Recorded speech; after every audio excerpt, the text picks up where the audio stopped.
Hello दोस्तों, अंजना के channel में आप सभी का हार्दिक स्वागत है। तो आइए दोस्तों, आज हम जानते हैं कि अगर चारों तरफ अंधेरा हो, कोई जीने का रास्ता नजर ना आए, तो हमें क्या करना चाहिए। दोस्तों, तब हमें अपने भगवान पर भरोसा रखना चाहिए। दोस्तों, भगवान पर जब आपको पूर्ण विश्वास होगा ना, तो भगवान भी आपके काम को आसान बनाने में आपकी हेल्प करेंगे।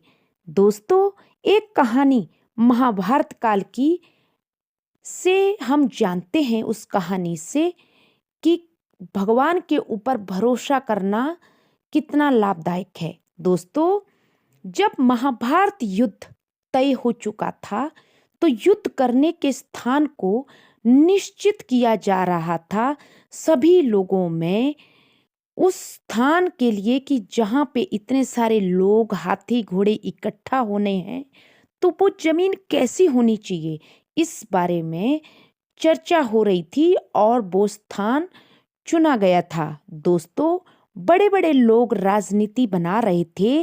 तो एक दिन भगवान श्री कृष्ण युद्ध से ठीक एक दिन पहले अर्जुन के साथ उस युद्ध मैदान का निरीक्षण करने के लिए पहुंचे। दोस्तों, तो उस समय एक घटना उस समय घटित हुई। बहुत सारे लोग साफ सफाई कर रहे थे। इसी बीच एक चिड़िया भगवान श्री कृष्ण के पास आई। उसकी आंखों में अश्रु थे और उसने कृष्ण भगवान के आगे अश्रु भरी आंखों से कहा कि हे प्रभु, मैंने सुना है कि आप भगवान हैं। ये लोग जो लड़ रहे हैं, इनकी तो हत्या होनी है, परंतु हे मेरे प्रभु, मेरा क्या दोष है।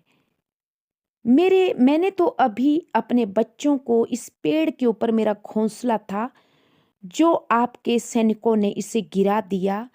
अब ये मेरे बच्चे तो मारे जाएंगे। ये तो अभी उड़ने की अवस्था में नहीं है, ये तो अभी अंडे हैं।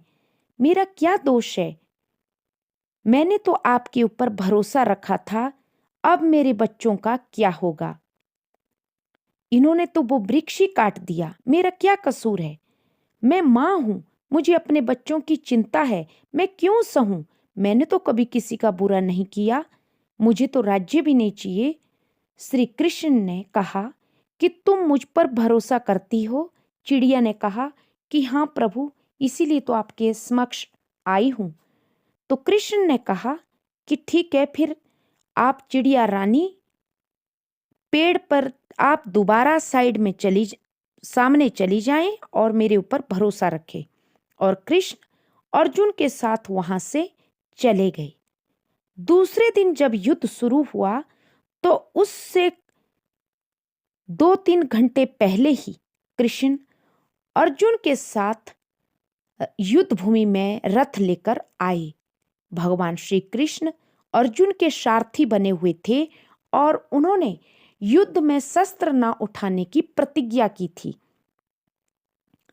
दोस्तों, भगवान श्री कृष्ण अर्जुन के साथ युद्ध भूमि में सबसे पहले पहुंचे और अर्जुन को कहा कि अपना गांडीव दो और एक बाण दो। अर्जुन बोले कि आप तो प्रतिज्ञाबद्ध हैं कि आप शस्त्र नहीं उठाएंगे, फिर अपनी प्रतिज्ञा क्यों तोड़ रहे हो। श्री कृष्ण ने अर्जुन से कहा कि कोई सवाल मत करो, आप बस मुझे गांडीव दो और एक बाण दो।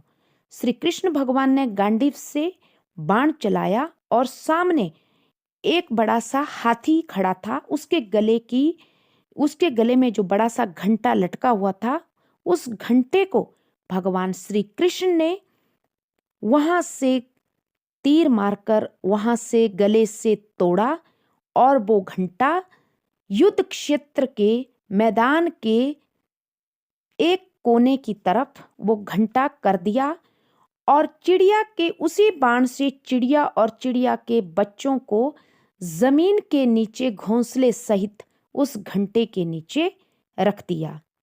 दोस्तों, अर्जुन बोला, आपने ये घंटी क्यों तोड़ी। कृष्ण बोले, कोई नहीं, अब आप युद्ध शुरू करो।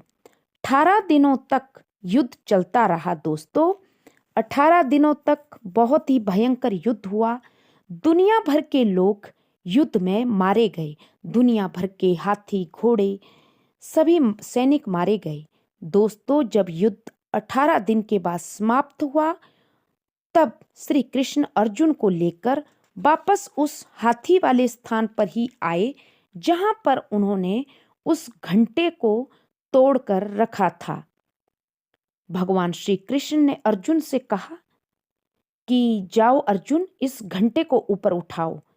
अर्जुन अपने घमंड में था कि मैं तो विश्व विजयी हूं, मैं ये घंटा क्यों उठाऊं, मैंने तो युद्ध जीत लिया। परंतु श्री कृष्ण के आगे अर्जुन कुछ नहीं बोले और उन्होंने वो घंटा उठाया। श्री कृष्ण के कहने पर चुपचाप जैसे ही वो घंटा उठाया तो अर्जुन क्या देखता है कि उस चिड़िया के बच्चे उस घंटे के नीचे से चिड़िया सहित सुरक्षित, बहुत सुंदर पंखों वाले और उड़ने लगे जैसे ही वो निकाले।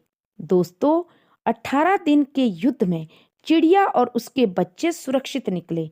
श्री कृष्ण भगवान ने मुस्कुराकर चिड़िया से कहा कि बताओ चिड़िया रानी, 18 दिनों तक तो सांस गले में अटकी रही होगी। दोस्तों, चिड़िया ने कहा, क्यों नहीं प्रभु, जिस माँ के बच्चे इतने भयंकर युद्ध में हो, वो माँ, उस माँ की स्थिति क्या होगी, सोचिए जरा। दोस्तों, ये चिड़िया के विश्वास की विजय थी जो उसने श्री कृष्ण पर भरोसा किया था। सच में दोस्तों, माँ माँ ही होती है। माँ को अपने बच्चों की फिक्र बहुत ज्यादा होती है। दोस्तों, अगर हम भगवान पर भरोसा करते हैं तो भगवान हमारी नैया जरूर पार लगा देते हैं। चिड़िया की कहानी से भी आप सब लोग समझ सकते हैं, भगवान किसी न किसी को माध्यम बनाकर दोस्तों हमारे को बचा ही लेता है और हमारी सहायता कर ही लेता है दोस्तों। परंतु हाँ, हमारे कर्म अच्छे होने चाहिए। दोस्तों, श्री कृष्ण ने देखो विश्वास के कारण कैसे चिड़िया के बच्चों को बचा लिया, क्योंकि एक परमात्मा ही ऐसी शक्ति है दोस्तों जो हमारा अच्छा सोचता है। बाकी दुनिया तो स्वार्थी है। दोस्तों, अगर भगवान पर हमें अटूट श्रद्धा, अटूट विश्वास है तो भगवान किसी न किसी को माध्यम बनाकर हमारी सहायता के लिए भेज ही देता है। तो ये थी दोस्तों बहुत सुंदर चिड़िया और चिड़िया के बच्चों की कहानी। आशा करती हूँ आप सबको पसंद आई होगी। तो please subscribe my channel. Thank